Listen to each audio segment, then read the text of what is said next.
తాకట్లో ఉన్న మీ బంగారాన్ని విడిపించి ఆ రోజు ఆన్లైన్ రేటుకి కొంటాం. Sharma gold company. జూన్ 16వ తారీఖు నుంచి 30వ తారీఖు వరకు ద్వాదశ రాశులలో భాగంగా తులారాశిలో జన్మించినటువంటి వారికి ఏ విధంగా ఉండబోతుందో తెలుసుకుందాం. తులారాశి వారికి రాశ్యాధిపతి అయినటువంటి శుక్రగ్రహ సంచార ప్రభావము ప్రధానంగా రాశిని వీక్షిస్తున్నప్పటికీ కూడా దంపతుల మధ్య అవగాహన లోపం ఏర్పడే అవకాశం ఉంటుంది ప్రధానంగా. కాబట్టి జాగ్రత్తలు పాటించండి. ఎవరైతే భాగస్వాములతో వ్యాపారం చేస్తుంటారో లేదా ఉద్యోగస్తులైనా వృత్తిలో ఉన్న వాళ్ళైనా తమ తోటి వారితో మాట్లాడేటప్పుడు, ముఖ్యంగా స్త్రీలతో మాట్లాడేటప్పుడు జాగ్రత్తలు పాటించాల్సినటువంటి పరిస్థితి. ఇక తులారాశి వారికి శనిగ్రహ సంచార ప్రభావం వలన ప్రతి పనులలో కూడా మందకొడిగా సాగుతున్న పని కూడా చకచకా ముందుకు సాగుతుండడం శని యొక్క గ్రహ సంచార ప్రభావం వలన అనుకూలంగా ఉండబోతుంది. అయితే ఇక్కడ ఈ తులారాశి వారికి గురువు చాలా అనుకూలంగా మంచి స్థానంలోనే ఉన్నాడు. కానీ గోచార రీత్యా గురువు మౌఢ్యమిలో ఉన్నటువంటి కారణం చేత ఈ దైవ బలం అనేటువంటిది తక్కువగా ఉంటుంది ఈ తులారాశి వారికి 16వ తారీఖు నుంచి 30వ తారీఖు వరకు. కాబట్టి జాగ్రత్తలు పాటించండి. అలాగే బుధుడు కూడా నవమ స్థానంలో సంచారం చేస్తున్నటువంటి కారణం చేత ఏం జరుగుతుంది, ప్రధానంగా ఏదైనా మంచి జీవితాన్ని పొందడం కోసం లేదా ప్రాస్పరిటీ అంటే అభివృద్ధిని కోరుకోవాలనేటువంటి ఆలోచనతో ఉంటుంటారు కదా, అటువంటి వాటిలో స్పెక్యులేషన్స్ అనగా స్టాక్స్లలో పెట్టుబడులు పెట్టడం కానీ, లేదా నూతన వ్యాపారాలకు సంబంధించి కానీ, లేకపోతే ఎవరికైనా డబ్బులు అప్పుగా ఇవ్వడం లాంటివి కానీ చేసినట్లయితే నష్టాలని చవి చూడాల్సినటువంటి పరిస్థితి. కాబట్టి ధనపరమైనటువంటి నిర్ణయాలు తీసుకోకపోవడమే చాలా మేలనేటువంటి విషయాన్ని గమనించుకోవాలి. ఇక ఈ యొక్క తులారాశి వారికి రవిగ్రహ సంచార ప్రభావం అనుకూలంగా లేని కారణం ప్రధానంగా ఏం జరుగుతుంది, ఉద్యోగ సంబంధమైనటువంటి విషయాల్లో కాస్త జాగ్రత్తలు పాటించండి. ఎందుకంటే మనము చాలామంది అనుకునేటువంటిది అంటే ఈ యొక్క విశ్వావసనామ సంవత్సరంలో తులారాశికి అద్భుతంగా ఉంది అని అన్నారు. మరి ఏంటి ఇలా నెగిటివ్గా వస్తున్నాయి ఏంటి అని అంటే, ప్రధానంగా కంగారు పడకండి. ఉన్న ప్రతిరోజు కూడా ఒకరోజు పూర్తిగా సంతోషంగా, ఒకరోజు పూర్తిగా బాధగా ఉండదు కదా. మనకు అర్థం చేసుకోవాలి. ఏ రోజైనా కానీ కొంత సమయం చాలా సంతోషంగా ఉంటాం, కొంత సమయం విచారంగా ఉంటాం, కొంత సమయం బలహీనంగా ఉంటాం, కొంత సమయము ఏది చేత కాదు ఒక రోజులోనే. మరి అలాగే కొన్ని మాసాలలో గ్రహాల యొక్క సంచార ప్రభావం ఓవరాల్గా తులారాశికి సంవత్సరం అంతా బాగున్నా ఈ యొక్క జూన్ మాసంలో 16 నుంచి 30 వరకు కాస్త అనుకూలత తక్కువగా ఉంది. ఇది గమనించాల్సినటువంటిది.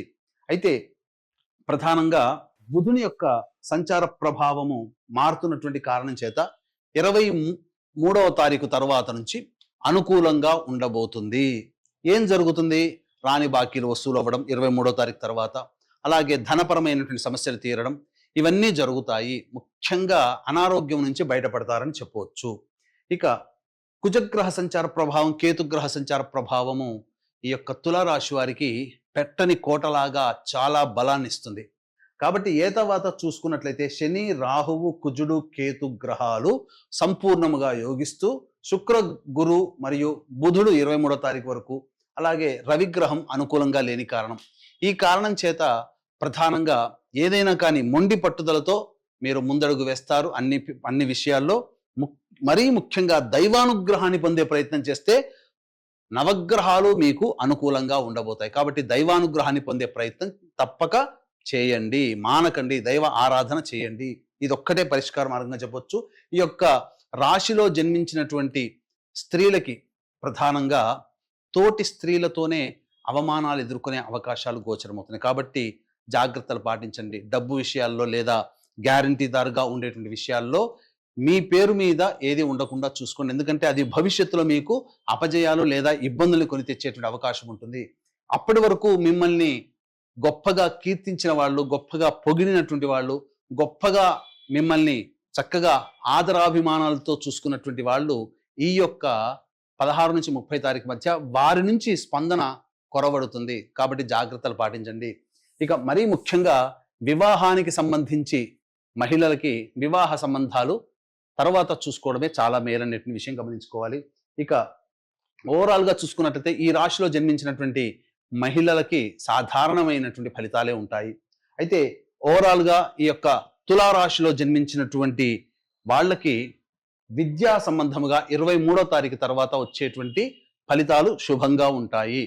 కోరుకున్నటువంటి విద్యా సంస్థల్లో మీకు సీట్ లభించే అవకాశం గోచరమవుతుంది. ఇక ఉద్యోగం కోసం ప్రయత్నం చేస్తున్నటువంటి వాళ్ళు సమయం కోసం వేచి చూడండి. ప్రధానంగా మీకు అనుకూలత లేదు, కష్టపడే ప్రయత్నం చేయండి. మంచి రోజులు భవిష్యత్తులో ఉన్నాయి, అది గుర్తుపెట్టుకోండి. ఇక వివాహానికి సంబంధించినటువంటి అబ్బాయిలకి అమ్మాయిలకి సంబంధించి చూసుకున్నట్లయితే సాధారణమైనటువంటి ఫలితాలే ఉంటాయి. వివాహ సంబంధాలు మరి యొక్క మాసంలో మీరు తప్పకుండా మీరు కోరుకున్నటువంటి విధంగా మీకు జరిగే అవకాశం ఉంటుంది. ఇక సంతానానికి సంబంధించి ప్రధానంగా వైద్యుల యొక్క సలహాలు సూచనలు పాటించండి. సంతాన కారకుడైనటువంటి గురువు అనుకూలంగా లేని కారణం చేత ప్రధానంగా సంతానం కోసం చేసే ప్రయత్నము వాయిదా వేసుకుంటేనే చాలా మేలనేటువంటి విషయాన్ని గమనించుకోవాలి. ఇక ఏతావాత మిశ్రమమైనటువంటి ఫలితాలు పొందుతారని చెప్పవచ్చు.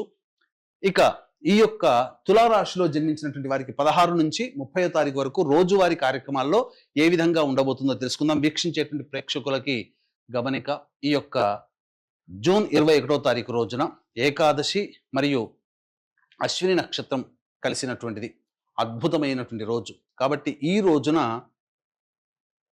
ప్రధానంగా జాతకరీత్యా కలుగు విద్య, వివాహ, ఉద్యోగ, దాంపత్య, అనారోగ్య సమస్యల నివారణకి మరియు మేష, మిథున, కర్కాటక, సింహ, కన్య, వృశ్చిక, ధనస్సు, కుంభ, మీన రాశిలో జన్మించినటువంటి వారికి శనిదోష పరిహారార్థమై సర్వదోష నివారణ పూజలు, హోమాలలో భాగంగా పూజలో మీ గోతనామాదులతో జరిపించి శక్తిపాతము చేయబడినటువంటి శంకరుంగలి మాలని మీకు అందివ్వడం జరుగుతుంది.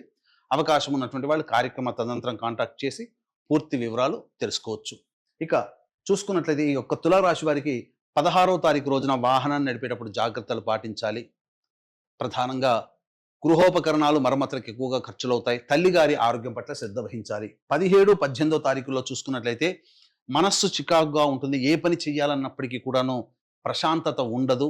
ప్రతిదీ కూడా పరధ్యాసలో ఉంటుంది. మీ ఆరోగ్యం పట్ల శ్రద్ధ వహించాలి. వృధా కాలయాపన జరుగుతుంది. ఇక 19, 20, 21, 22వ తారీఖులో చూసుకున్నట్లయితే ధన రాబడి అధికంగా ఉంటుంది. అలాగే మీకు సంబంధించినటువంటి విజయాలు మీరు పొందుతారు. ఖర్చులకి మించిన ఆదాయం లభించడం ద్వారా మీకు చక్కటి జీవితం ఉంటుంది. అలాగే 21, 22 తారీఖుల్లో మీ యొక్క భాగస్వాములు లేదా జీవిత భాగస్వామి నిర్ణయం మీకు అనుకూలంగా ఉండబోతుంది. అన్ని విధాలుగా లాభదాయకంగా ఉంటుంది. విందుల వినోదాల్లో ఆనందంగా పాల్గొంటారని చెప్పవచ్చు. ఇక 23, 24వ తారీఖులో గనక చూసుకున్నట్లయితే ప్రధానంగా టెన్షన్తో కూడుకున్నటువంటి వాతావరణం ఉంటుంది. ధన నష్టము జరుగుతుంది. అలాగే ఏ పని చేయాలన్నా కూడా అనాసక్తిగా ఉంటుంది. ప్రతిదీ కూడా ఒక జిగ్జాగ్ లాగా ఉంటుంది. కాబట్టి నిర్ణయాలు తీసుకోలేకపోతారు. జాగ్రత్తలు పాటించండి. ఆరోగ్యాన్ని చూసుకోండి. 25, 26వ తారీఖుల్లో సంతానం మూలకంగా విభేదాలు, ఖర్చులు, సమస్యలు పెరుగుతాయి. సంతానంతో కలహాలు వచ్చే అవకాశం కాబట్టి లౌక్యంతో వ్యవహరించండి. అలాగే ఆస్తికి సంబంధించినటువంటి పరిష్కారాల కోసం మార్గాలు వెతుకుతారు. చర్చలు జరుగుతాయని చెప్పవచ్చు. ముఖ్యంగా మీ ఆరోగ్యం పట్ల శ్రద్ధ వహించాల్సినటువంటిది. ఇక 27, 28, 29, 30 ఈ తేదీలలో అనూహ్యముగా గొప్పగా సంతోషంగా ఉండగలుగుతారు. ధన రాబడి చాలా అధికంగా ఉంటుంది. చేస్తున్నటువంటి వృత్తి, ఉద్యోగాల్లో, వ్యాపారాల్లో మీరు ఊహించిన దానికంటే కూడా ఎక్కువ శుభ ఫలితాలు అనేటువంటివి పొందుతారని చెప్పొచ్చు. అన్ని విధాలుగా ఆనందదాయకంగా ఉంటుంది. ఖర్చులకు మించినటువంటి ఆదాయం మీకు లభిస్తుంది. సంతోషంగా ఉంటారు అని చెప్పవచ్చు. ఏతావాత చెప్పుకొచ్చిందంటే మిశ్రమమైనటువంటి ఫలితాలు ఈ యొక్క తులారాశిలో జన్మించినటువంటి వారికి ఉండబోతుంది. అలాగే ఈ యొక్క తులారాశిలో జన్మించినటువంటి వారికి సమస్యల పరిష్కారం కోసం ప్రతిరోజు కూడా సర్వదేవకృత లక్ష్మీ స్తోత్ర పారాయణము, దత్త కవచము మీరు గనక పారాయణం చేసుకున్నట్లయితే చాలా మటుకు శుభ ఫలితాలు పొందుతారు. ఇప్పుడు చెప్పినటువంటి సమస్యల కంటే ఇంకా ఎక్కువగా మీరు సమస్యలు ఎదుర్కొంటున్నారు అని అనుకున్నప్పుడు దగ్గరలోని మంచి ఉపాసనా పరులైనటువంటి జ్యోతిష్యులని సంప్రదించి వారి సలహాలు, సూచనలు గనక పాటించినట్లయితే మరింత మెరుగైనటువంటి ఫలితాలు పొందుతారని తెలియజేస్తూ సర్వం శ్రీ ఉమామహేశ్వర పరబ్రహ్మార్పణమస్తు.